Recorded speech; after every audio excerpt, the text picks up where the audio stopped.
Africain, il faut mener le bon combat.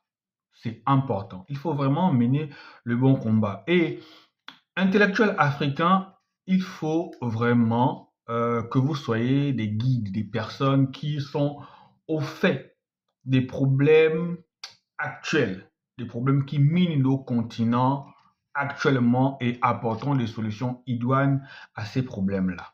Voilà. Donc, je viens de tomber sur un article, moi, qui me dérange beaucoup. Et je vais vous dire pourquoi cet article-là me dérange. Donc, on va dire, l'Union africaine souhaite une carte du monde corrigée pour redresser, pour redonner sa juste proportion à l'Afrique. L'Union africaine, organisation qui rassemble tous les chefs d'État du continent, voilà, souhaite une carte du monde corrigée pour redonner sa juste proportion à l'Afrique. Et pour arriver à ces fins, l'Union africaine apporte son soutien officiel à la campagne correcte de map, qui signifie corriger l'Afrique afin de sortir d'une perception biaisée héritée de l'époque coloniale. Donc, je vais vous lire ce que Farhan Ndiaye, directrice adjointe de l'organisation Speak Up Africa, déclare. Et cette distorsion-là, elle n'est pas neutre, elle façonne notre imaginaire collectif, influence les programmes scolaires et aussi les représentations médiatiques. Lorsqu'un enfant africain voit leur continent rapetissé, cela diminue aussi un certain sentiment de fierté et l'importance que cet enfant accorde à son identité. Je ne nie pas ça. Ils peuvent avoir les représentations les représentations peuvent avoir un impact négatif sur la construction d'un être humain.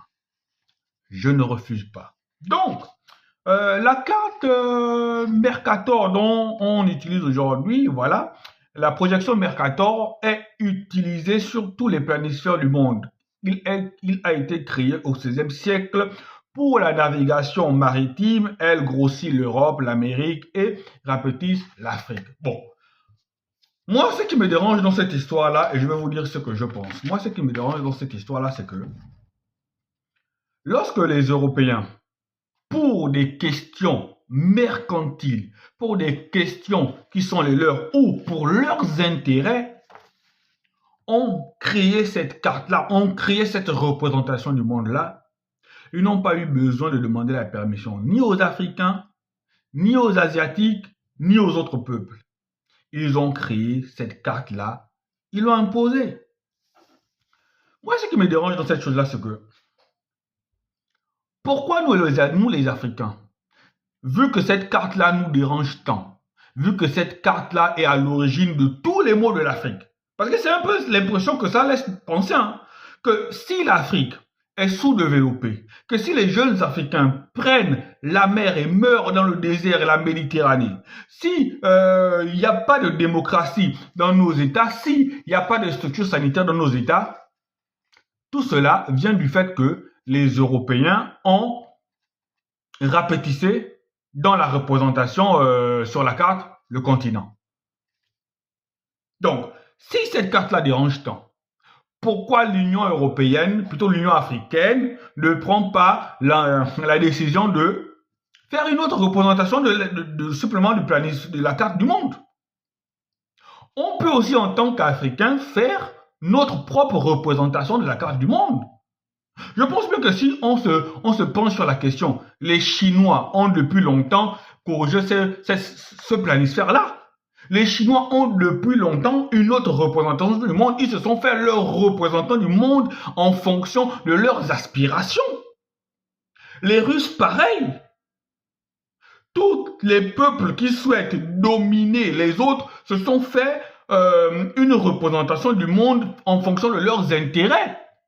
Alors pourquoi quand c'est toujours nous, l'Afrique, nous les Africains, on a toujours besoin de demander la permission, on a toujours besoin de faire des campagnes, on a toujours besoin d'une validation? Parce que là, moi je pense que c'est une validation qu'on est en train de chercher. C'est quand même l'organisation africaine.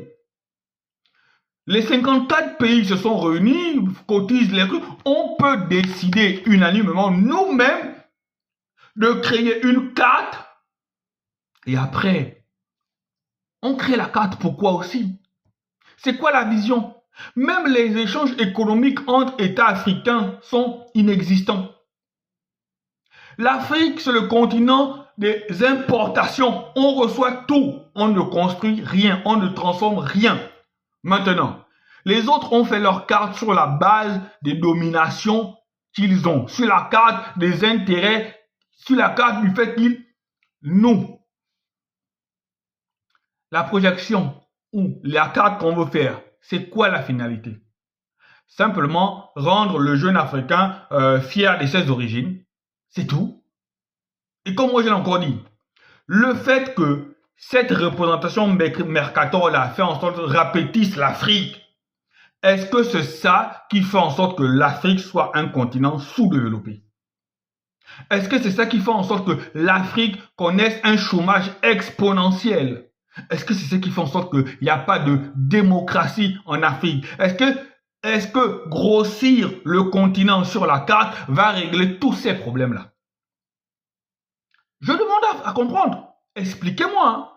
Est-ce que grossir le continent africain sur le planisphère va inverser la tendance économique?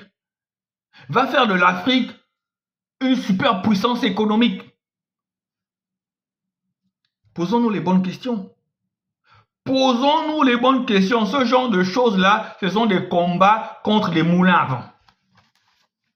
Faire des campagnes pour demander le grossissement de l'Afrique, c'est se battre contre des moulins à vent. Ça n'apporte rien dans l'immédiat, dans la vie de l'Africain qui ne sait pas comment, je ne veux pas généraliser, mais qui ne sait pas comment manger, avoir 3 repas par jour. Est-ce que ça va arrêter la guerre au Congo, la guerre dans les pays? Ça va arrêter, les gars. Arrêtez ça. Une fois de plus, c'est une attitude de soumission parce que on demande encore la permission. S'il vous plaît, est-ce que vous ne pouvez pas modifier la représentation de l'Afrique sur le planisphère? S'il vous plaît. Toujours une attitude de soumission.